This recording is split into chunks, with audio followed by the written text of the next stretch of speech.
আজকে আমরা প্রকাশ করতে চলেছি মেদিনীপুর লোকসভা কেন্দ্রে 2024 সালে কোন দল জয়ী হতে পারে। এটিও একটি বহু চর্চিত কেন্দ্র, কারণ বিগত লোকসভায় এই কেন্দ্রে প্রার্থী হয়েছিলেন তৎকালীন বিজেপির রাজ্য সভাপতি দিলীপ ঘোষ। তাকে বর্তমানে বর্ধমান দুর্গাপুর কেন্দ্রে প্রার্থী করে বিজেপি। এটিও একটি চমক ছিল। ঠিক তেমনি এবার মেদিনীপুর লোকসভা কেন্দ্রে বিজেপি প্রার্থী করেছে অগ্নিমিত্রা পালকে। অপরদিকে তৃণমূল কংগ্রেসও এই কেন্দ্রে চমক দিয়ে প্রার্থী করেছে জুন মালিয়াকে। অপরদিকে সিপিআইএম প্রবীণ নেতা বিপ্লব ভট্ট এই কেন্দ্র থেকে প্রতিদ্বন্দ্বিতা করছেন। কার্যত ডিপিভি সমীক্ষক সংস্থা মেদিনীপুর লোকসভার বিভিন্ন কেন্দ্রে ঘুরে ঘুরে যে রিপোর্ট সংগ্রহ করেছে সেটা আমরা আমাদের এই ভিডিওর মাধ্যমে প্রকাশ করতে চলেছি। এখানে নিউজ আপডেট ইউটিউব চ্যানেল কোনো রকম ভাবে নিজেদের মতামত প্রকাশ করেনি।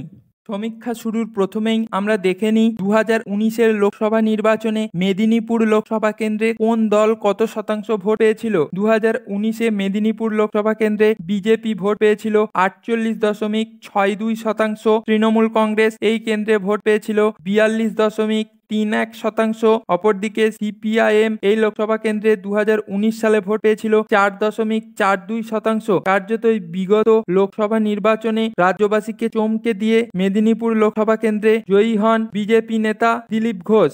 2024 সালে মেদিনীপুর লোকসভা নির্বাচনে জোরদার লড়াইয়ের জন্য তৃণমূল কংগ্রেস এই কেন্দ্রে প্রার্থী করেছে অভিনেত্রী জুন মালিয়াকে। তিনি বর্তমানে একটি কেন্দ্রের বিধায়কও বটে। তাকে এবার প্রার্থী করেছে তৃণমূল কংগ্রেস। অপরদিকে বিজেপির প্রার্থী অগ্নিমিত্রা পাল, যাকে এবছর সিট পরিবর্তন করে মেদিনীপুরে আনা হয়েছে। এখন দেখা যাক এই কেন্দ্র থেকে সমীক্ষার রিপোর্টে কোন দল জয়ী হতে পারে।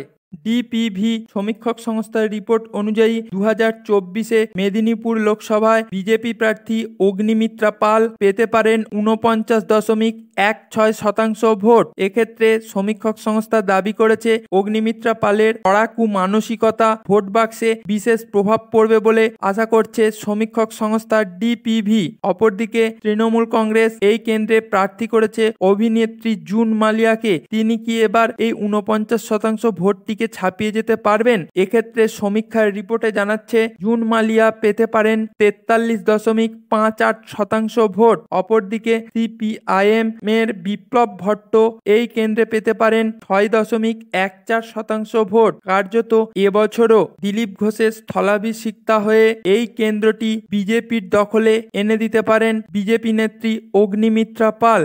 সমীক্ষা করতে গিয়ে ডিপিভি সমীক্ষক সংস্থা জানতে পেরেছে দিলীপ ঘোষ বিগত সাংসদ থাকাকালীন এই অঞ্চলে বিজেপির সংগঠন বাড়াতে বিশেষভাবে সহায়তা করেছেন। অপরদিকে এই কেন্দ্রটি পুনরুদ্ধারের জন্য তৃণমূল কংগ্রেস নেত্রী মমতা বন্দ্যোপাধ্যায় এই কেন্দ্রের বিভিন্ন অঞ্চলে প্রচুর সভা করেছেন, যাতে সংগঠন কিছুটা উজ্জীবিত হয়। এখন এই কেন্দ্র থেকে কোন দল জয়ী হয় তা জানতে আমাদের 4 জুন 2024 পর্যন্ত অপেক্ষা করতেই হবে, কারণ আমরা বিগত দিনে দেখেছি অনেক ক্ষেত্রে সমীক্ষা সম্পূর্ণরূপে মিলে যায়, আবার অনেক ক্ষেত্রে সমীক্ষা সম্পূর্ণরূপে ফ্লপ হয়। এটি একটি জনমত সমীক্ষা, তাই কোন দল জয়ী হতে পারে সে বিষয়ে আপনাদের যদি কোনো রকম মতামত থাকে এই সমীক্ষার রিপোর্ট নিয়ে, আপনারা অবশ্যই কমেন্ট বক্সে কমেন্ট করে জানাতে পারেন।